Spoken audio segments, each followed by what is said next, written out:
Olá, irmãos, que a paz esteja com vocês. Não esqueçam de curtir, comentar e compartilhar este vídeo, ajudando a espalhar essas palavras para mais pessoas. Quem não for inscrito em nosso canal e quiser ficar antenado em nosso conteúdo, se inscreva e também ative o sininho para ser avisado sobre os nossos novos vídeos.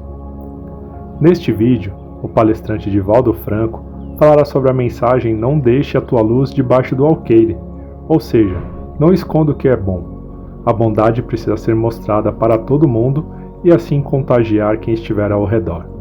Muita paz e muita luz, um grande abraço a todos vocês.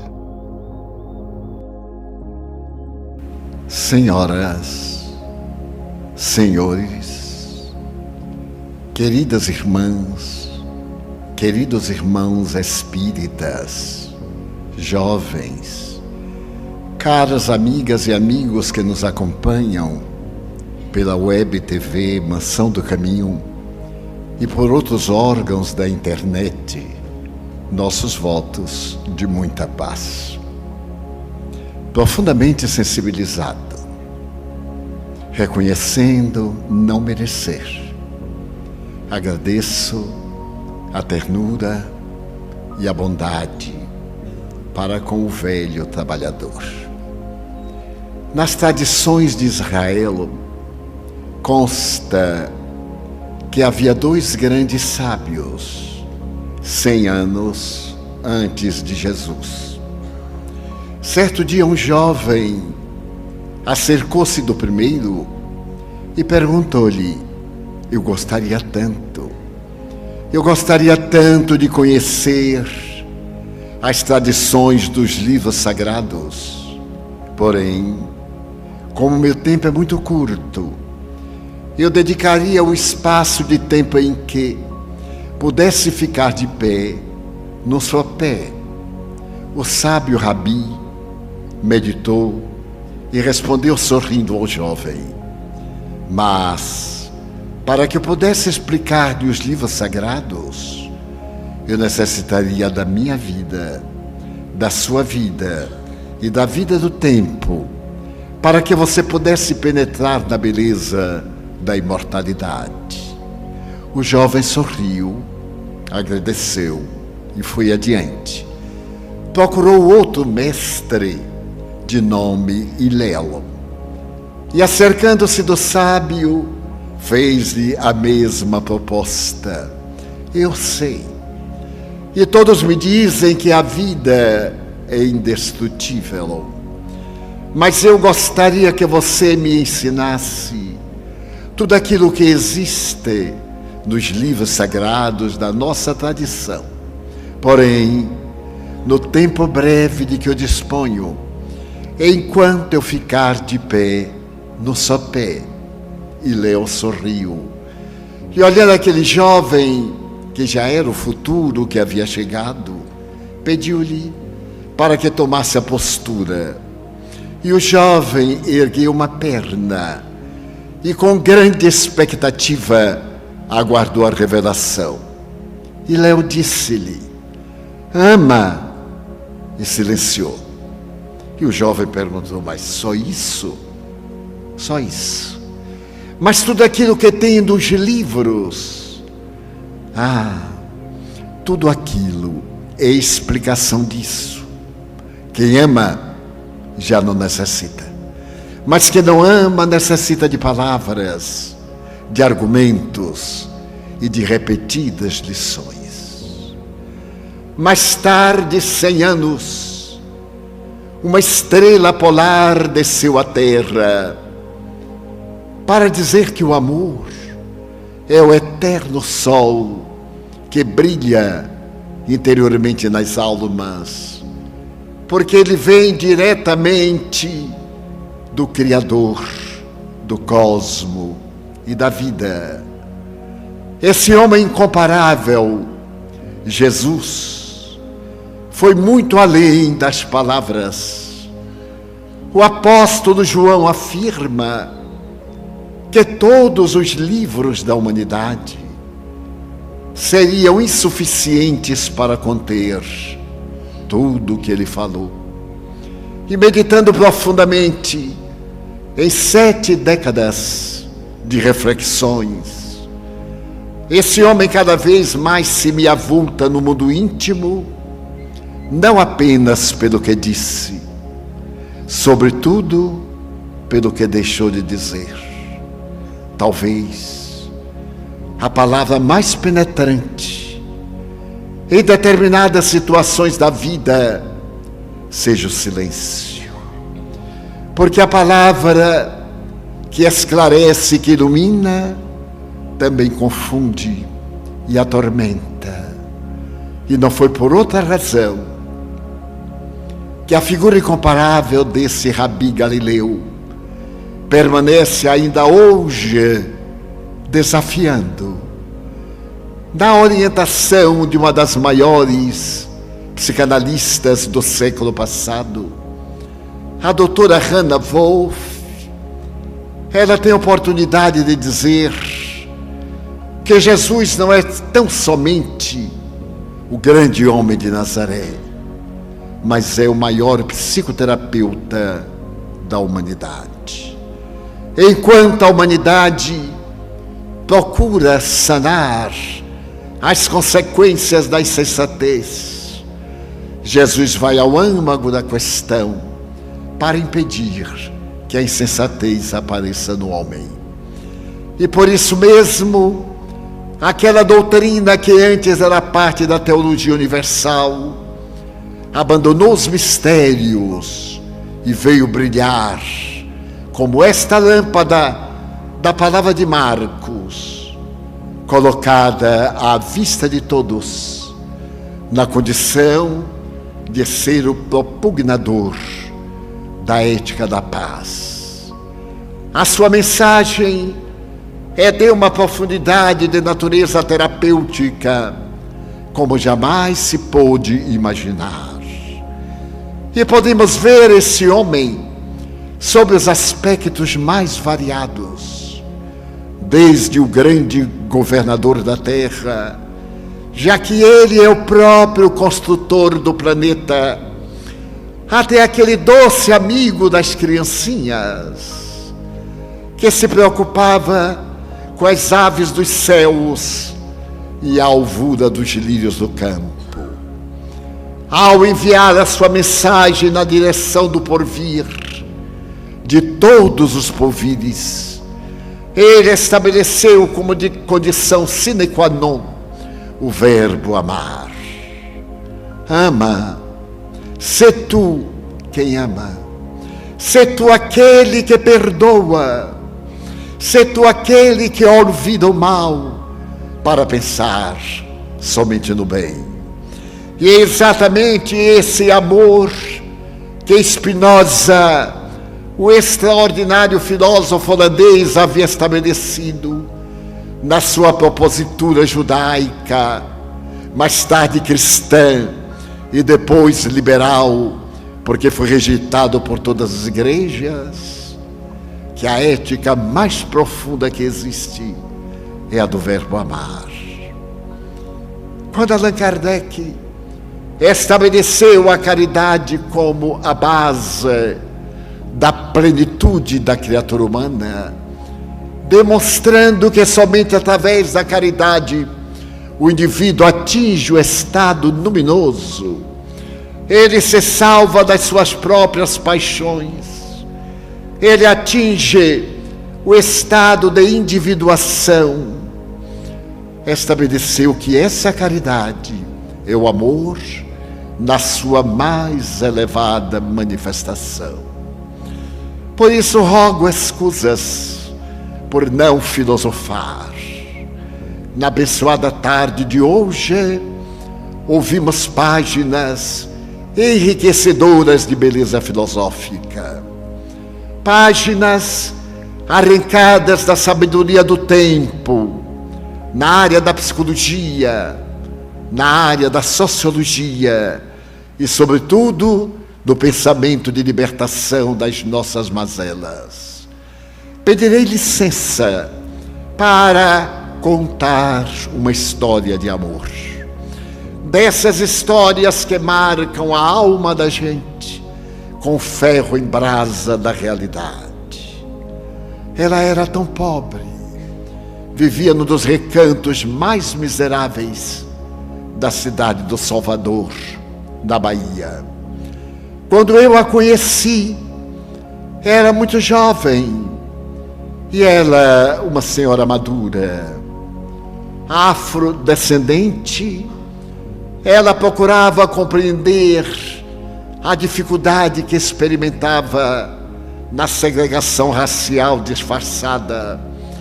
E em nossa casa que ela frequentava, parecia uma sombra que caminhava na escuridão da sombra. Foi numa noite inesquecível para mim, enquanto havíamos diminuído as luzes para poder realizar a terapia vibratória do passe. Nessa aplicação da bioenergia, que eu vi descer do alto spotlight, jogando uma luz sulferina em alguém na sala em parcial escuridão. Aquela claridade parecia também trazer uma suave musicalidade de regiões muito distantes da terra. Aquela sala em silêncio profundo, na qual se escutava o pulsar dos corações. Aquela luz poderosa, de tal maneira me chamou a atenção, que eu não pude suptar a curiosidade de observar sobre quem descia o favor divino. E pude vê-la na multidão de aproximadamente 990 pessoas que constituem o auditório da nossa casa. Ali estava ela, modesta, concentrada, banhada da claridade espiritual, mas também exteriorizando uma suave claridade interior. Tomado por uma emoção muito grande, aguardei terminar a reunião e chamei-a. Acercou-se-me e pedi-lhe que esperasse um pouco, porque desejava falar-lhe em particular. E quando as demais pessoas saíram, sentei-me e narrei-lhe o que havia visto. E perguntei-lhe há quanto tempo frequentava a nossa casa. E ela disse que a frequentava fazia já alguns meses.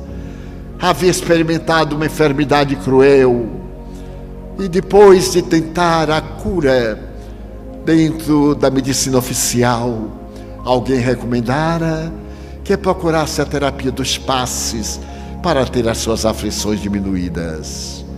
Porque era uma trabalhadora braçal, encarregada de lavar a roupa das pessoas ricas e entregá-las. Veio numa tarde de domingo, quando dedicávamos algumas horas ao atendimento das pessoas mais pobres do nosso bairro. Ela recebeu a transmissão das energias como alguém que pode experimentar o pábulo divino. E suavemente, as dores que a excruciavam foram desaparecendo, foram transformando em alegria de viver e dando-lhe forças para poder continuar a sua trajetória na terra. E nunca mais deixou de vir ouvir a palavra dúlcida do Evangelho de Jesus. Fascinava o sermão da montanha, aquela sinfonia especial, quando repetia bem-aventurados os pobres em espírito, ou aqueles que têm sede de paz, quando as bem-aventuranças desciam ao coração dos humildes, dos perseguidos e dos infelizes.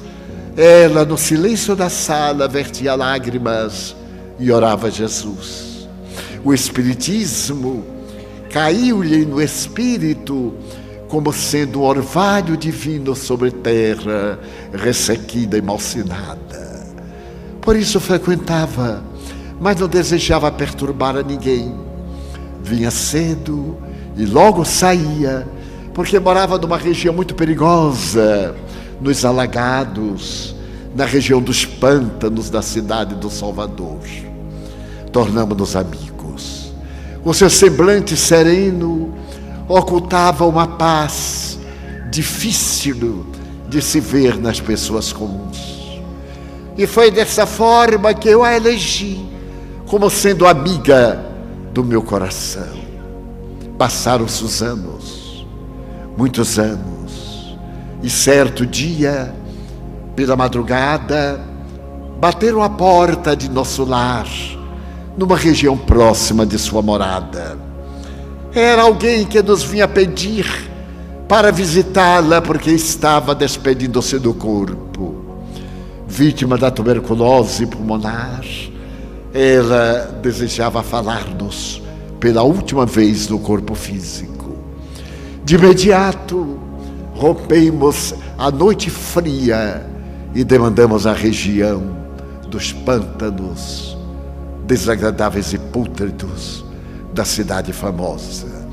Caminhamos pelas pontes penseis, pelas tábuas mal colocadas sobre o pântano putrefato e no barraco trabalhado nas mãos do sofrimento e da dor, podíamos perceber a lamparina acesa que dizia haver luz naquele látego de sofrimentos e angústias. Ela estava a sós, respirava com muita dificuldade e, fazendo esforço quase sobre-humano, encostou-se no almofadão da cama de tábuas humildes e me disse: "Oh, eu não desejava morrer sem me despedir do meu irmão."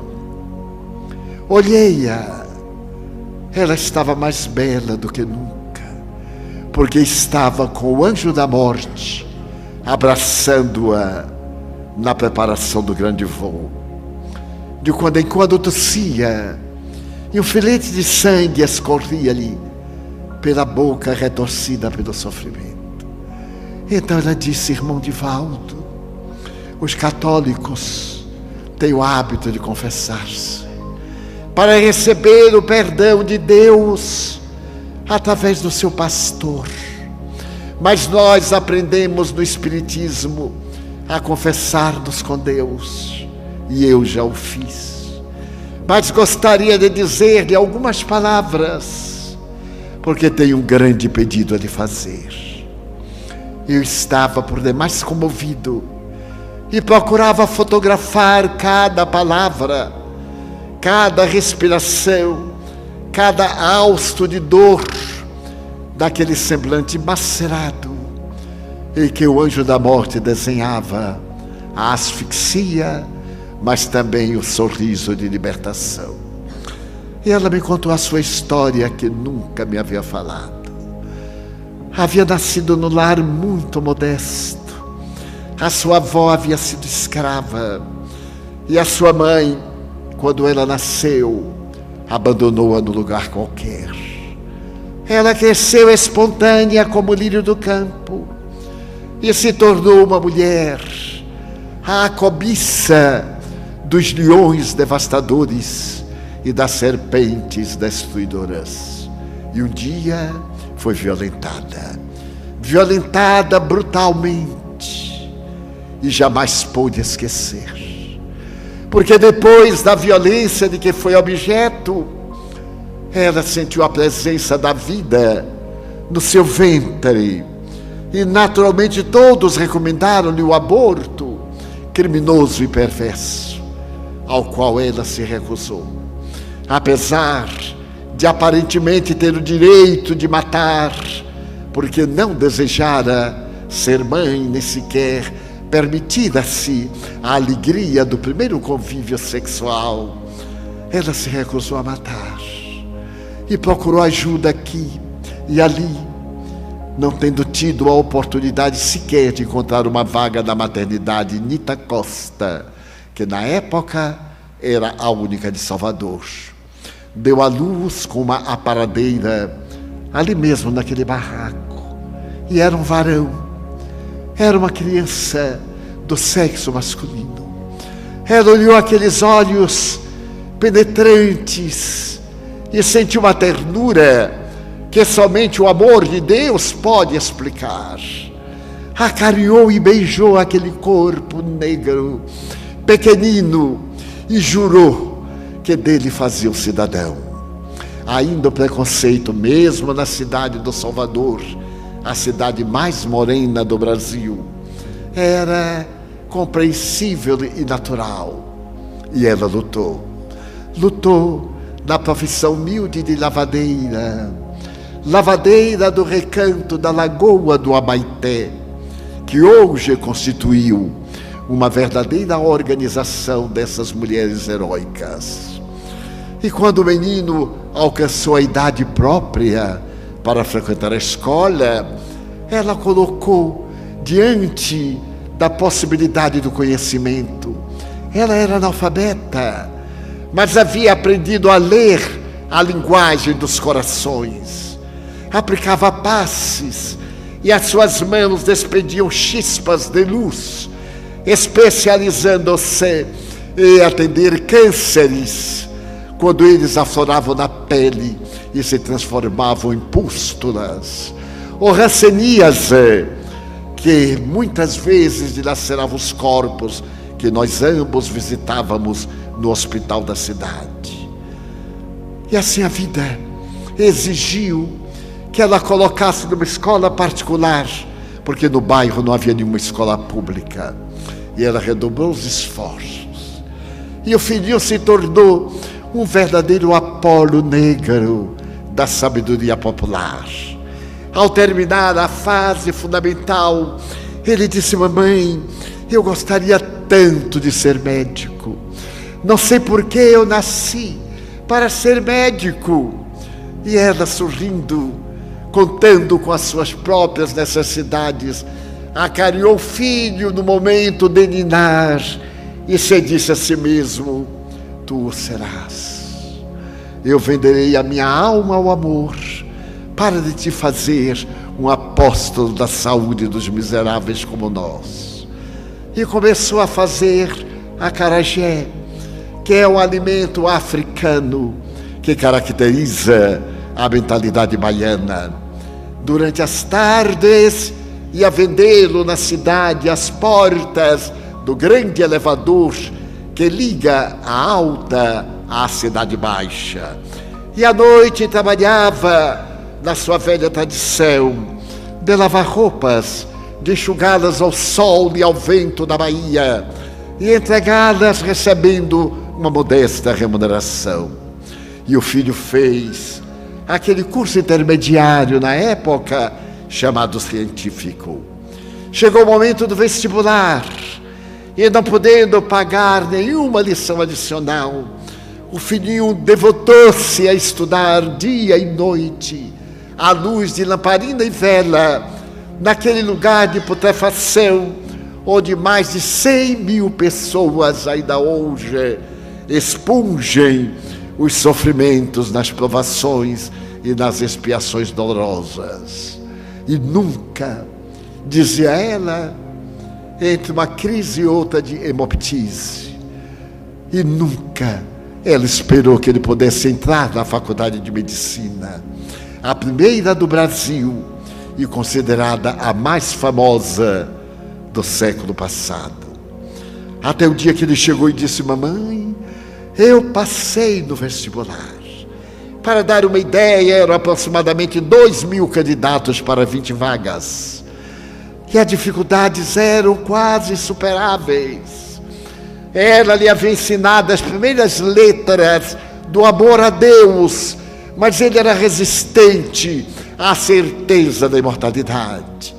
Ela lhe falava sobre Allan Kardec, na sua linguagem modesta. Ele sorria, meneava a cabeça e dizia: mamãe, é porque você é analfabeta. A morte ceifa a vida. Eu tenho aprendido com os meus professores que a morte é a libertação, mas é também o aniquilamento. E ela vertia um pranto íntimo por seu filho ser tão bom, tão gentil, tão afável, mas absolutamente ateu. Havia nele qualquer coisa que não funcionava bem, mas o seu amor haveria de superar a situação lamentável. E ele começou a frequentar a universidade. Ela era tão famosa na sua arte que se especializara em lavar e passar a ferro ternos brancos. Era o período das roupas de linho branco no país, especialmente nos climas quentes, como nestas cidades aqui do Brasil Central e no Nordeste brasileiro. E ela então vestia-o com o melhor tecido de linho que era importado da Bélgica. E era um paradoxo. Ele muito afrodescendente, naquela roupa de vinho passada com parmacete que brilhava, e logo adquiriu no bullying dos colegas um apelido: mosca caída do leite. Porque era a cabeça negra, a roupa branca, as negras mãos, mas ele aceitava muito bem. E ela era feliz, mas agora estava morrendo. E então ela disse: eu nunca tive coragem de contar ao meu irmão que eu tinha um filho. E isso passaram-se 20 e tantos anos de nossa amizade. Eu estava surpreso e ao mesmo tempo não podia entender qual era o seu pedido. Mas ela lentamente, com as pausas dolorosas e o vômito de sangue, foi narrando enquanto a madrugada ia atingindo de claridade a noite densa. Então, irmão Divaldo, certo dia, eu estava vendendo o acarajé, quando chegou um médico e disse: senhora, as suas mãos são abençoadas. Você faz o melhor acarajé da cidade. E eu tenho um fascínio por esse doce africano, que é mais do que um doce. É salgado, mas ele traz o canto doloroso do escravo de Angola. Então eu gostaria de parabenizá-la, porque saio da faculdade e desço o elevador para comprar em sua mão, praticamente todas as tardes. Eu sou professor de medicina. Então brilhou-me uma luz estranha e peregrina. E eu disse: o doutor é então professor da universidade? Sim, minha senhora. Eu ensino propedêutica. Sou também professor. E ele me disse tantas palavras que eu não sabia o que era, irmão Divaldo. Eu sorri e balancei a cabeça. Somente podia dizer: mas doutor, é possível ser tudo isso? Sim, o conhecimento é a divina arte da sabedoria. Era um homem simpático. Então me veio uma coisa que fez brilhar na minha mente um pedido. O meu mosca no leite era seu aluno. E eu lhe perguntei: o senhor conhece por acaso o menino negro que os colegas chamam mosca no leite? É meu aluno de anatomia comparada. E é um menino inteligente. Então eu sorri e quis dizer que era meu filho. Mas eu fiquei com vergonha de que meu filho tivesse vergonha, que a sua mãe era uma vendedora ambulante, era uma mulher qualquer. Então eu não disse. Eu disse: doutor, eu queria lhe fazer um pedido. Já que o senhor gosta do meu acarajé, poderíamos negociar. Esse menino é meu afilhado, porque nas tradições negras da Bahia, além do batismo convencional, em que se elegem os padrinhos, os segundos pais, para quando os genitores morrerem, eles darem continuação educacional, existe também a tradição nagô, das madrinhas de toalha. Aquelas mulheres que vêm com uma toalha rendada e que envolvem o recém-batizado em ternura e se tornam a sua mãe fraternal quando todas as dificuldades são impostas pelo caminho. E eu sou mãe dele, eu sou madrinha de toalha. Eu queria pedir: doutor, será que o senhor não podia colocar o meu filho para lhe ajudar na clínica? O sonho dele é medicina e eu gostaria tanto de ajudar, mas eu não posso. Ele olhou e disse: muito bem, eu poderei. A senhora disse que era um negócio. Qual é o negócio? Eu lhe daria acarajé de graça. Todo dia será um negócio. Pois não, fechado o negócio. Eu então comprarei um e ganharei o meu grátis. Foi assim, irmão Divaldo. meu filho foi trabalhar com o doutor. E chegou o ano da formatura. E eu comecei a me preparar, comprar o anel, porque o anel de formatura era muito importante. Era um anel de esmeralda. O de advogado era um rubi vermelho. O de datilografia, sim, também havia anel de datilografia. Era um anel de pedra semi-preciosa. Eu também comprei um para mim, quando me formei em datilógrafo. Mas então, ela tossiu muito. Eu a ergui suavemente, encostei-lhe a cabeça no meu ombro e vi o suor frio, álgido, a cabeça molhada, o suor abundante e frio. Eu já senti a morte de alguém. Aí eu a abracei e disse: não fale mais, tenho que lhe fazer o pedido. Recostei-a, ambos ficamos com sangue. O sangue é a vida. E ela me contou: eu comprei a prestação anel para meu filho. Por 10 meses, fui pagando para fazer a surpresa. Ele ia ter o anel que é tão importante. Basta dizer que na solenidade de medicina, depois que se realiza o juramento de Hipócrates, se põe o dedo. E então o reitor da universidade coloca o anel e entrega o diploma. Então eu comecei a imaginar o dia que meu filho fosse receber o diploma. E eu com esse cabelo, meu irmão, eu comecei a espichar. Naquele tempo eram 2 placas de ferro colocadas no fogo e com um pouco de banha de suíno espichava o cabelo. Agora não. Agora quem tem cabelo liso bota a placa de ferro para ele ficar assanhado. Tão assanhado, tão assanhado, tão assanhado que está penteado. E foi muito curioso. Foi chegando o tempo. Eu então comprei o vestido de seda lamé vermelho. Fica muito bem no negro. E mandei fazer uma flor amarela para botar aqui no cinto. Ela sorriu pela primeira vez. O cabelo espichado, o vestido vermelho. E o tal do sapato.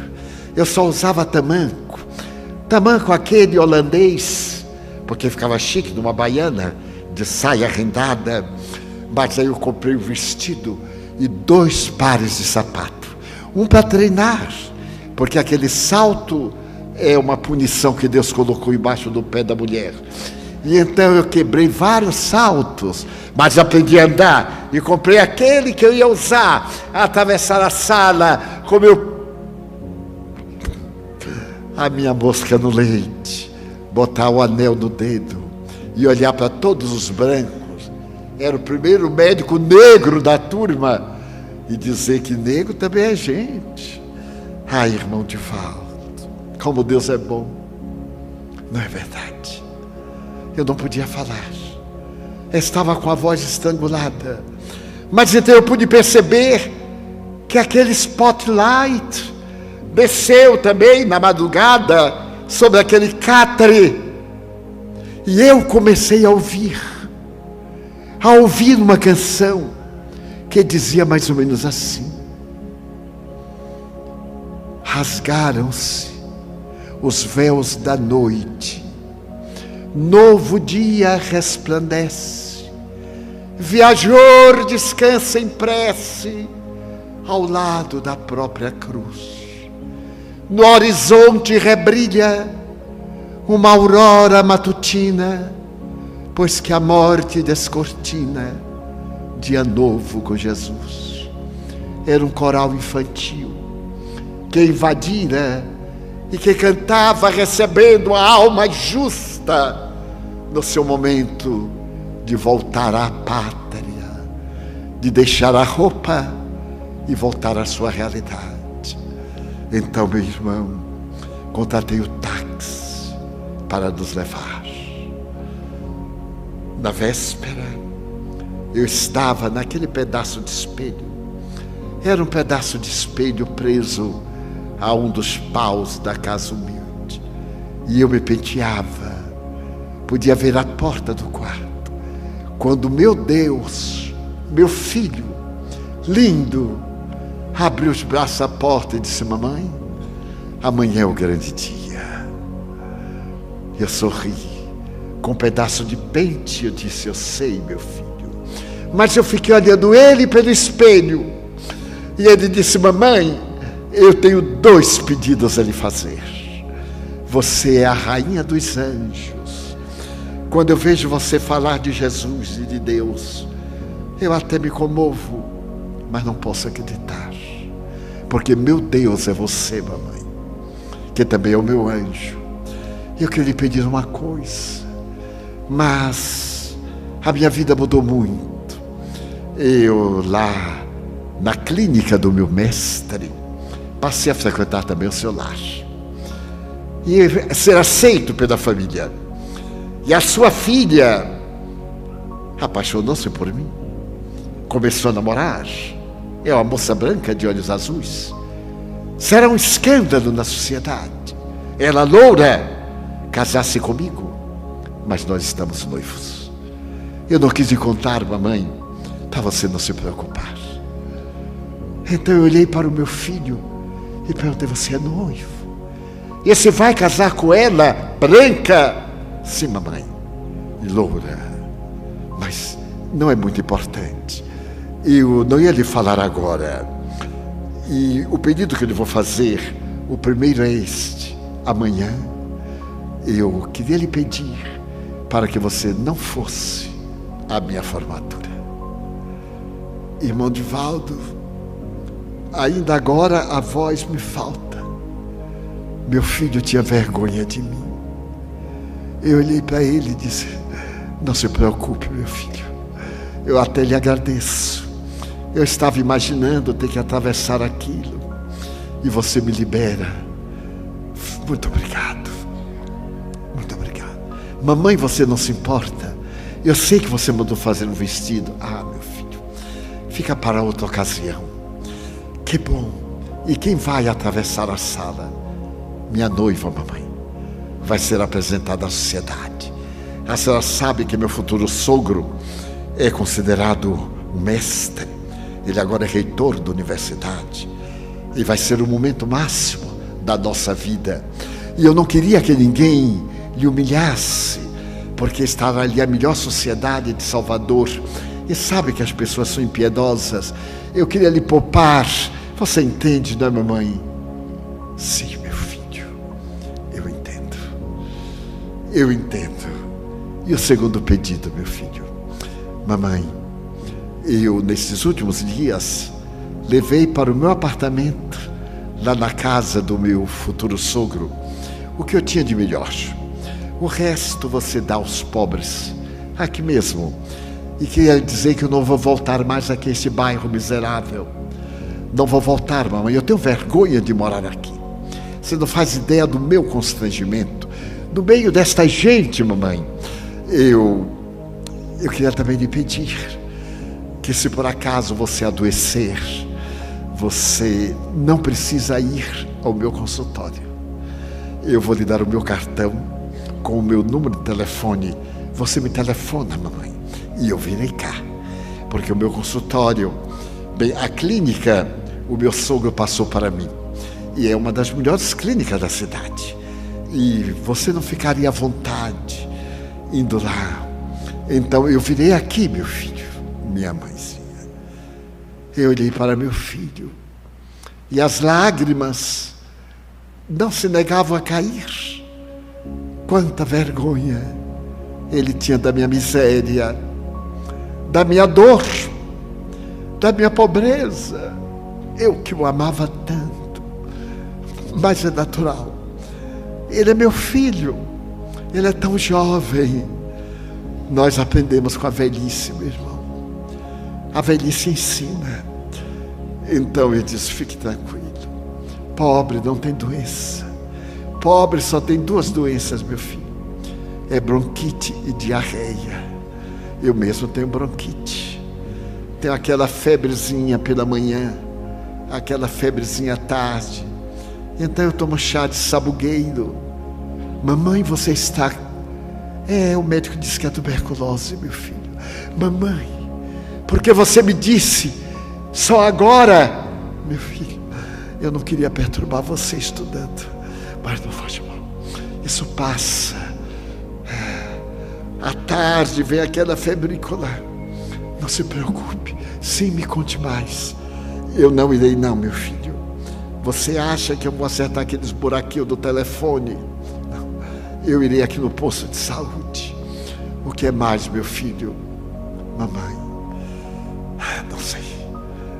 Eu abri a gaveta, tirei o estojo de veludo e disse: o último presente de sua mãe. Desculpe se não é o anel que você merece. Ele abriu e ficou deslumbrado. Mamãe, como você pôde comprar?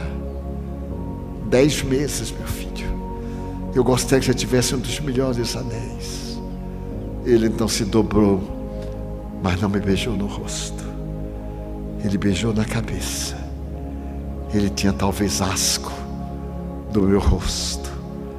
Aqueles que têm asco, não nos beijam, irmão de volta. Não nos beijam. E me disse até logo. E nunca mais eu vi meu filho.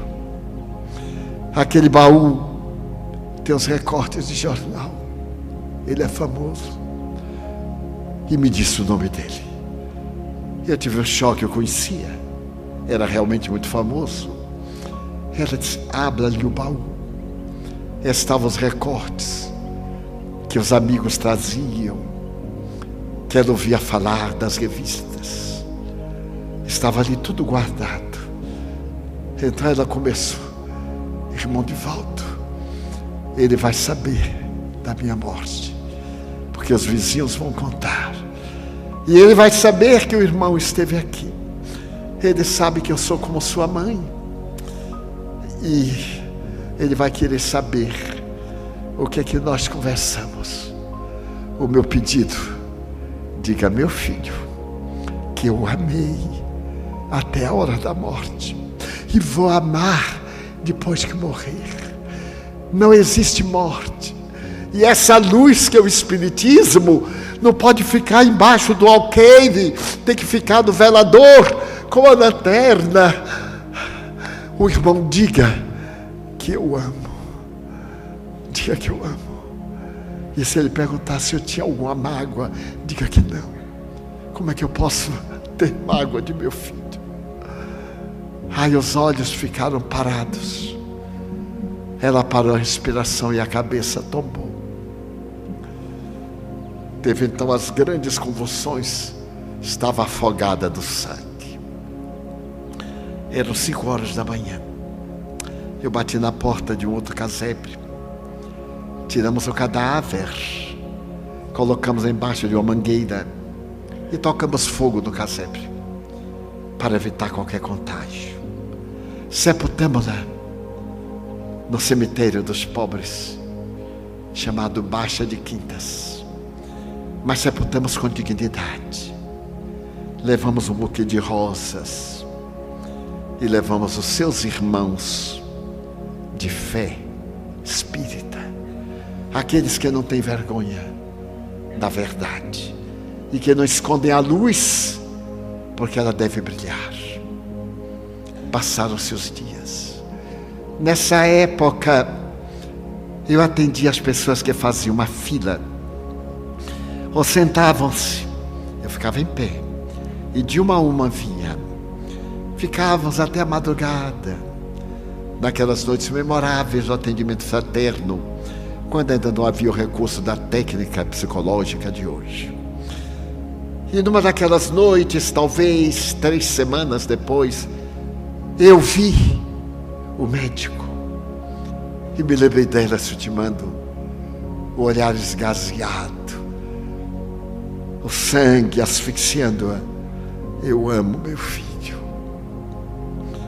Chegou no momento e ele disse: Divaldo, eu sou o doutor fulano de tal. Pois não. Eu ouvi contar que o senhor esteve lá nos alagados do Uruguai e atendeu a uma senhora afrodescendente e passou praticamente a noite com ela.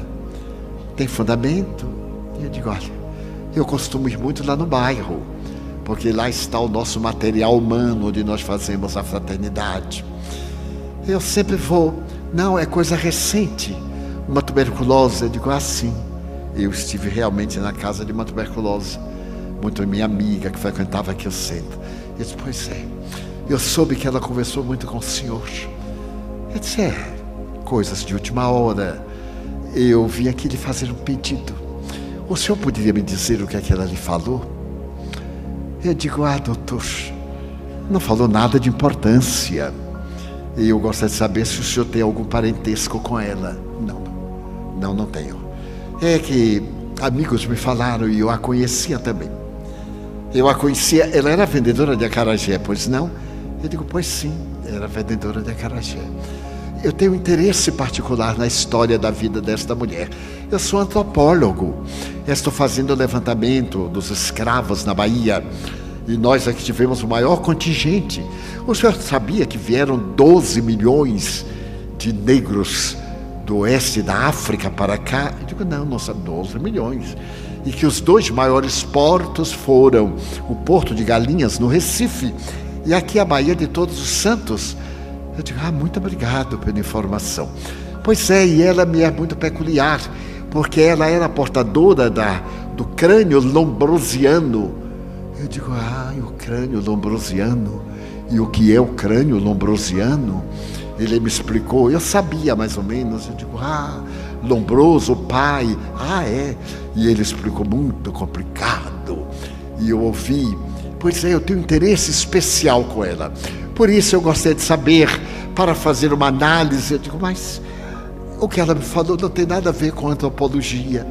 Eu acho que ela nem sabe essa palavra, eu também quase nem sei, quanto mais ela. Mas, pois não, o senhor não tem parentesco nenhum? Não tenho, senhor. Então ele peço licença, mas eu não vou lhe dizer. Ela não falou nada de especial. Mas, senhor Divaldo, eu sou estudioso. Eu digo, mas eu sou um confidente. O senhor é médico e o senhor tem uma ética. O senhor não fala dos problemas dos seus pacientes com ninguém. Sim, por causa da ética de Hipócrates. E eu digo, eu também não falo por causa da ética de Allan Kardec. Ele nos dá dignidade. A gente não pode ficar falando. Mas ela lhe falou coisas especiais. Sabe como é na hora da morte? Falou muitas coisas especiais. E eu disse comigo, vou provocar a curiosidade dele. Coisas íntimas, não sabe? Mas que não tem nenhuma importância para o senhor, que não era da família. Mas, senhor Divaldo, o senhor não irá me contar? Eu digo, não vou. Mas, e a fraternidade? Eu digo, a fraternidade me impõe respeitar a memória dela. Porque nós fomos amigos mais de 20 anos. E ela me confiou segredos do coração de mulher. E não me pediu para andar dizendo, nem triboteando aí. Ele disse, mas, senhor Divaldo, o senhor não podia dar uma ideia? Eu digo, não posso, infelizmente. Olha, o senhor vai se arrepender. Eu digo, não vou não, porque eu nunca precisei do senhor. O senhor também nunca precisou de mim. Continuamos 0 a 0, não é, doutor? E aí ele saiu pisando forte, vestido de branco. E eu disse, lá vai a mosca, caída no mel. Agora é o mel, porque já era um leite mais bem batido, mais trabalhado, muito elegante. E eu disse comigo, ele vai voltar. Continuei a trajetória e daí há 2 semanas que eu levantei a cabeça, Mosquinha estava lá. Eu disse, hoje. E me preparei. Ele ficava sempre para o fim. No fim, já madrugada, ele chegou e disse, senhor Divaldo, o senhor lembra de mim? Doutor, o senhor é uma pessoa inesquecível. Como eu poderia esquecer? Ele disse, pois é, senhor Divaldo, eu gostaria tanto de saber o que é que aquela senhora lhe disse. Eu digo, eu não vejo por quê. O senhor é algum parente dela? Não. Está encerrado o assunto. Ele disse, e se eu for? Eu digo, depende. O senhor pode ser primo em 3º grau, não é nada. Agora, se o senhor for filho, se o senhor for neto, aí já melhora muito. Seu Divaldo, se por uma hipótese absurda eu lhe dissesse que sou filho dela, que não sou, eu digo, ficou do 0. Ele disse, Divaldo, então aí eu a vi entrar. Ele entrou sorrindo como uma fada.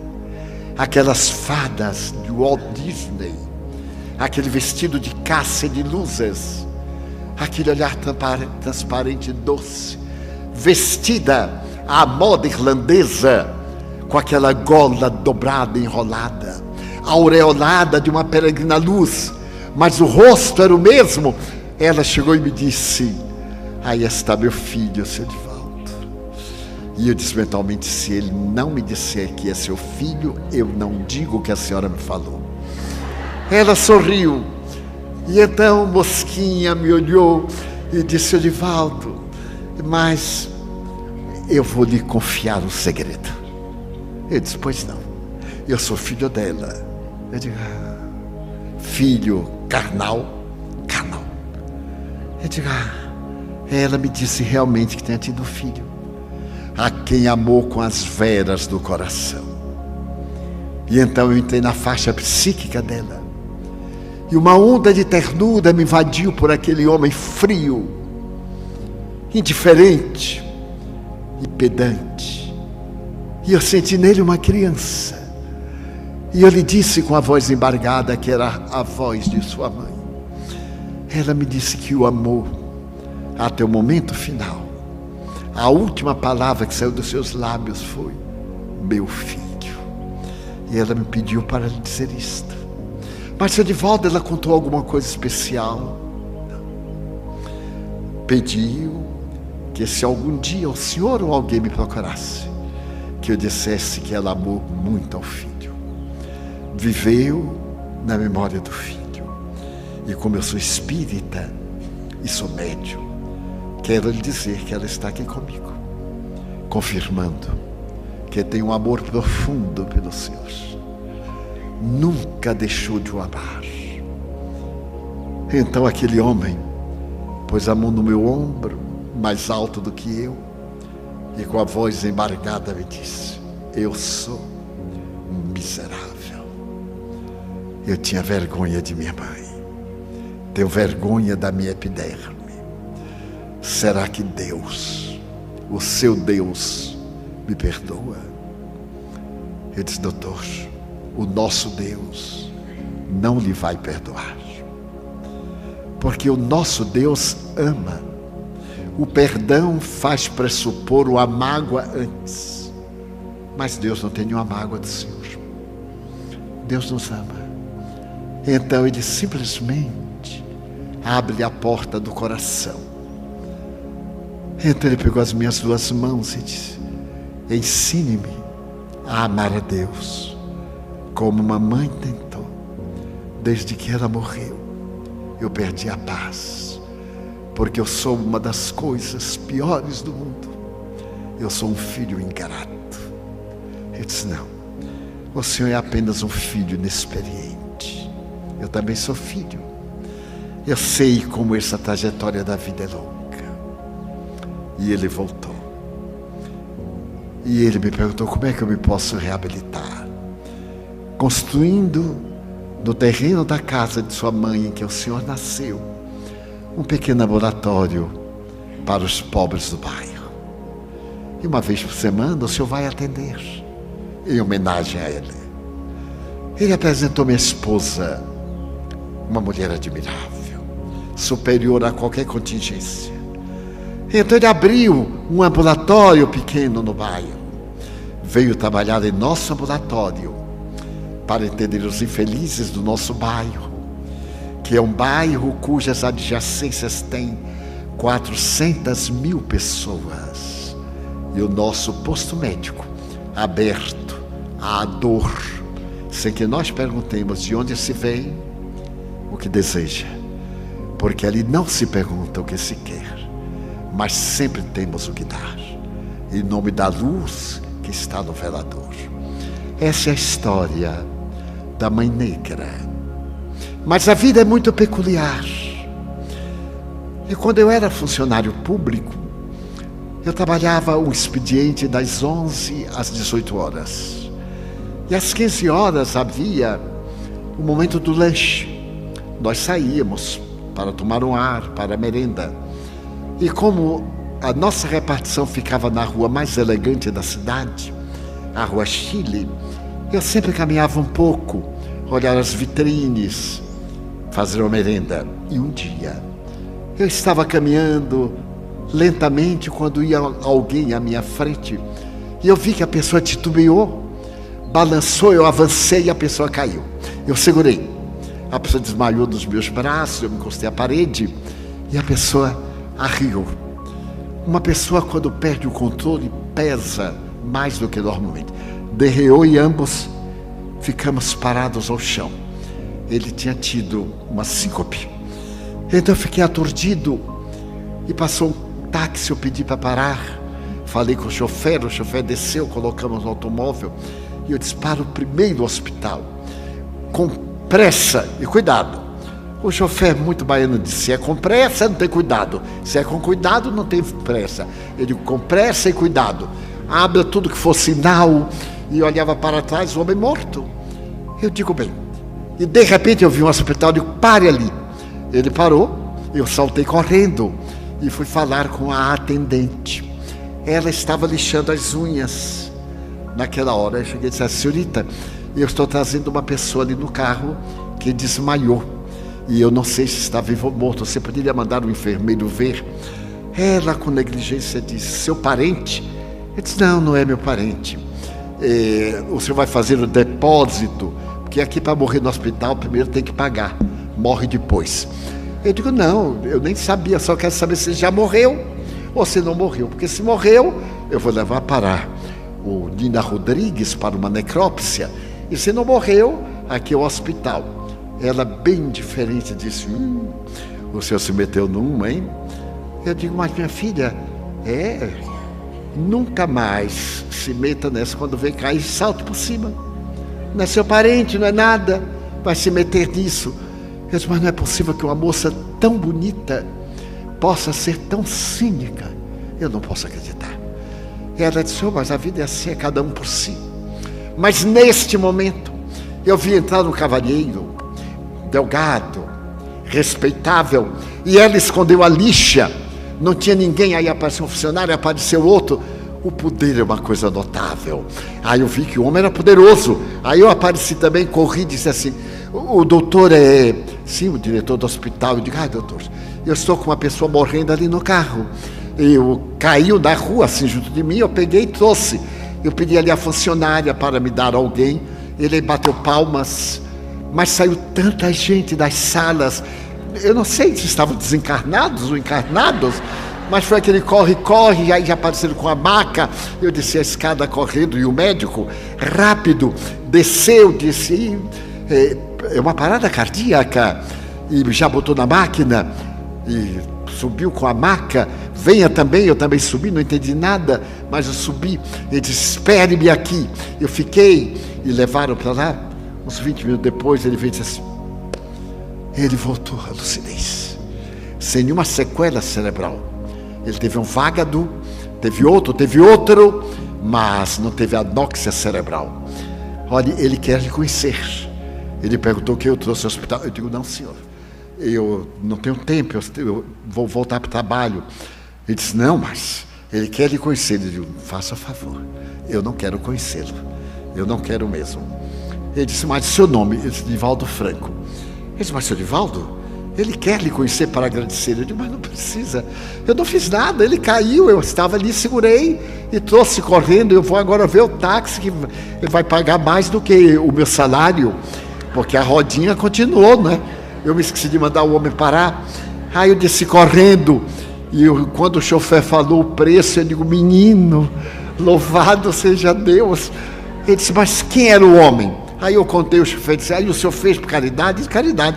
Então 50% para o senhor, 50% para mim, que eu também gosto de fazer caridade, que eu também sou espírita. E aí o homem quase me doutrinou, eu paguei os 50%. E aí o médico disse: faz favor. Eu disse: olha, eu tenho que voltar para o trabalho. Ele disse: não, antes o senhor entra aqui na minha sala. Entrei na sala, e quando eu entrei na sala, eu vi uma tela em tamanho de adulto. Era a pintura de uma dama, uma mulher linda, de olhos azuis, parecia uma deusa grega saindo do Olimpo. Eu, que gosto de beleza, parei e disse: nossa. Ele disse: minha mãe. Eu digo, mas que mulher linda. Ele disse, o filho não parece nada. Eu digo, parece com a alma dela, porque ele era horrível, coitado. Era linda, não sei porque que mulher linda tem filhos feios, e mulheres feias têm filhos lindos, até a gente duvida, mas a vida é assim. Ele riu e disse, seu Divaldo, eu conheço o senhor de nome. Eu digo, eu também acho que conheço o nome do senhor. Como é mesmo o seu nome? Ele deu o nome, não é que eu conhecia, um homem famoso, um notável tisiologista, e que eu admirava de ouvir falar. Ele disse, minha mãe, senhor Divaldo, é uma mulher notável. Minha mãe era alemã, e ela veio ao Brasil com meu pai depois da Primeira Guerra Mundial. Então, papai morreu e ela ficou, mas ela teve uma dificuldade imensa de aprender a língua portuguesa. E nós passamos um período muito difícil, de muitos problemas. Eu era garoto e ela foi terminar lavando roupa. Lavando roupa no dique, é uma área em Salvador que nós temos. E ali tem também lavadeiras. E ela ia, e era um encanto, porque ela falava alemão e as pessoas falavam em português. E sabe como é que é? Mulher é uma coisa curiosa, se entendem. Uma fala um idioma, a outra fala o outro e se entendem. É uma coisa curiosa, porque mamãe era um anjo e ela tomava passes ali mesmo no dia que tem um centro espírita, e ela era espírita. Então ela me conversava muito e eu cresci, porque o lírio do campo medra no lodaçal. E fui para a universidade e ela me disse, meu filho, eu lutarei, darei a minha vida e farei de você um cidadão. E fez de mim. Mamãe lutou muito. Na semana da minha formatura, mamãe me disse, no próximo sábado é a sua formatura. E eu notei que ela estava afônica, com uma certa rouquidão, um tipo de pigarro. Eu achei curioso, então ela tossiu, e eu vi um filete de sangue no canto da boca. Eu disse, mamãe, abracei-a e auscultei-lhe o pulmão. Lá estava o bacilo de Koch, a caverna, o sangue, aquele som característico. Mamãe, meu filho, é bronquite, há muito tempo, mas não é nada, não se preocupe. Você está febril, mamãe. Pela manhã, à tardinha, eu tive um sonho, meu filho. Eu não vou poder esperar a sua formatura. Seu pai me apareceu e ele me disse que a minha missão na terra estava terminada e que eu devo voltar para casa. Perdoe-me se eu não puder assistir sua formatura. Não, mamãe, você vai. De qualquer forma, eu levarei você numa maca, mas você vai ver um momento em que eu vou fazer o juramento. Sou eu quem vai recitar. Você vai. Ela me olhou, sorriu e disse, como eu amo você, meu filho. Como eu amo. E não foi a minha formatura. Exatamente na véspera, a tuberculose roubou mamãe. E eu prometi que enquanto eu vivesse, eu iria estudar o bacilo de Koch. E eu ia visitar os infelizes, os pobres, aqueles que não têm uma alimentação adequada.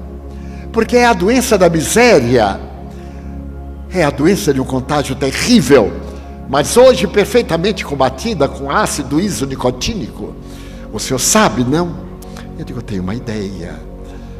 Então veja, hoje eu sou um dos 10 maiores tisiologistas do mundo e estou no programa para atender a tuberculose na África, na América Latina, com os Médicos Sem Fronteiras, graças a esta mulher que é minha mãe.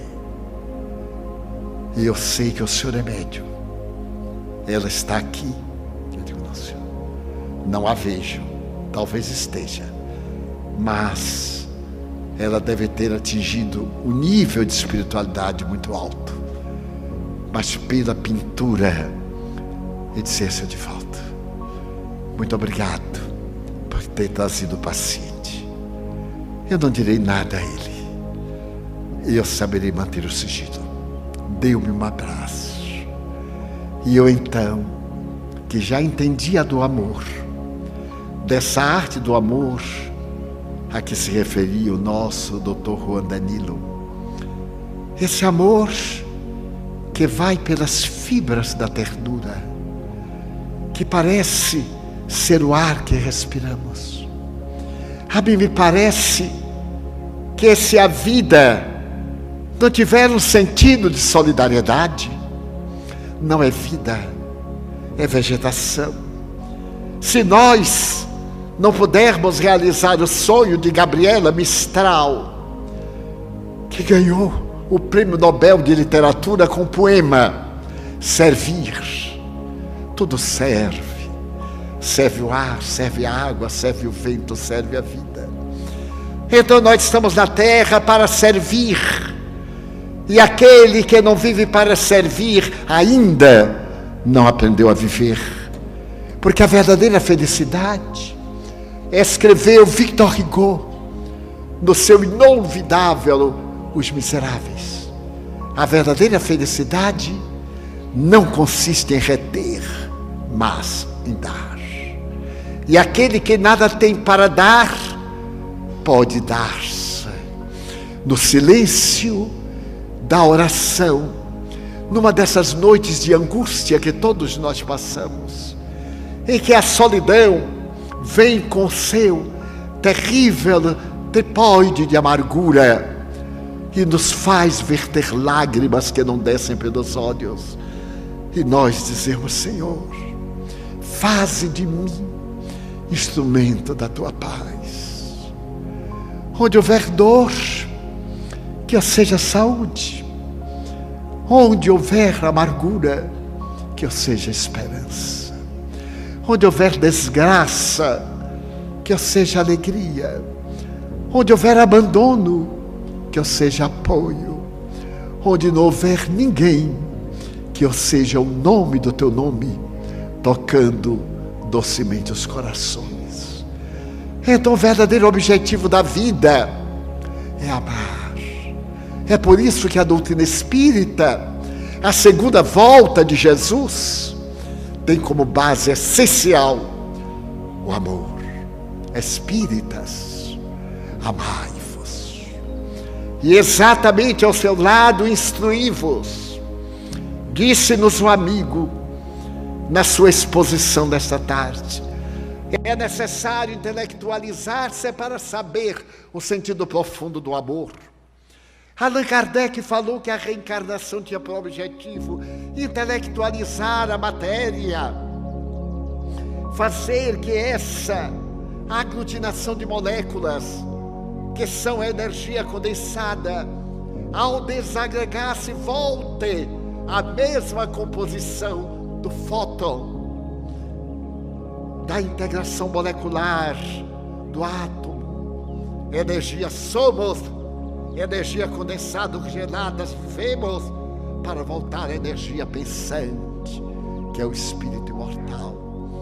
Mas é indispensável que, acima de qualquer circunstância, esse amor nos fale ao sentimento, à vida, tornando-nos instrumento da paz. E Léo disse ao jovem: ama. Aí está toda a Bíblia, aí estão os livros sagrados. E a explicação é a teoria. Na hora em que nós descobrirmos que o sentido da nossa vida é amar, as nossas dores se transformarão em verdadeiros veículos de sublimação. Se nos soubermos resignar, mesmo com a alma transpassada de angústia, como aquela angústia da cruz: perdoa-os, meu Pai, eles não sabem o que fazem. Nós poderemos agradecer tudo que Deus nos deu e não sentir falta de nada. Atingiremos este amor de plenitude. E as coisas que nos atormentam, o amor do instinto talvez, esse amor da paixão que nos degrada, que nos faz sofrer, abrirá espaço a esse amor de plenitude e não sentiremos falta de nada, porque afinal de contas nós temos tudo o de que necessitamos para a plenitude. E ao invés de pedirmos, de reclamarmos, de nos deixarmos abater pela falta de Deus, Senhor, eu gostaria de dizer-te que eu amo a vida, que para mim é bela e consentida. Muito obrigado, Senhor, por tudo que me deste, por tudo que me dás, pelo ar, pelo pão, pela paz. Muito obrigado pela beleza que os meus olhos veem no altar da natureza, olhos que fitam o céu, a terra e o mar, que acompanham a ave ligeira que voa fagueira pelo céu de anil e se detém na terra verde salpicada de flores em tonalidades mil.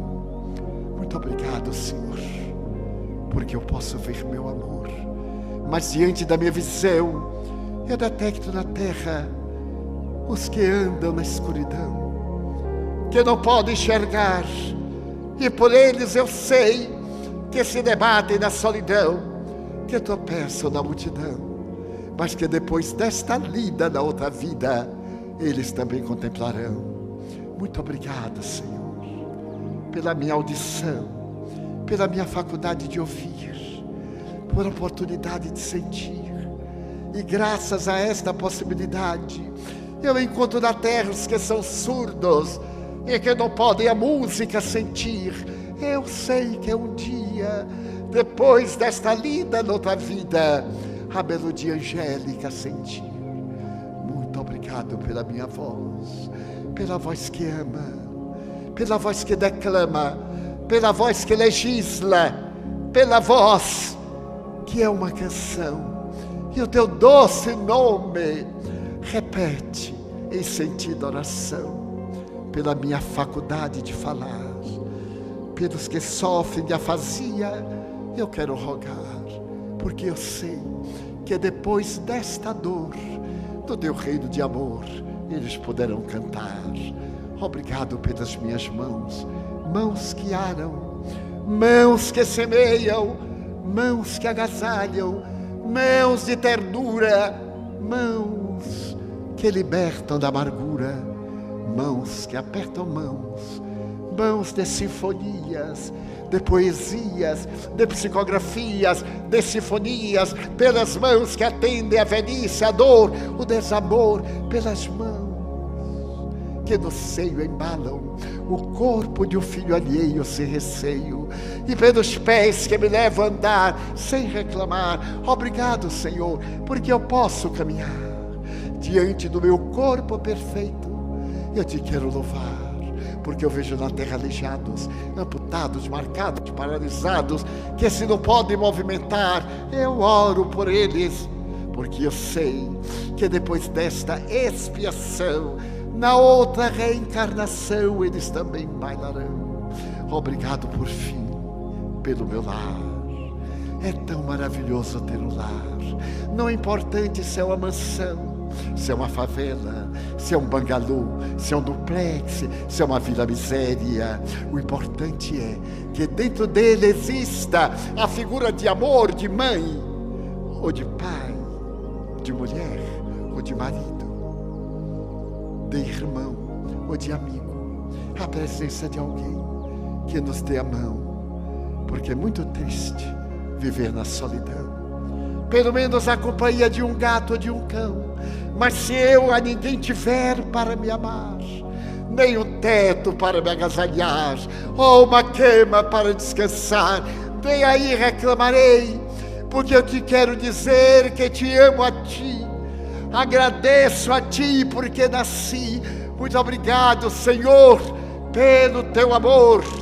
Obrigado pela sua atenção, pelo seu carinho. Muito obrigado, Senhor.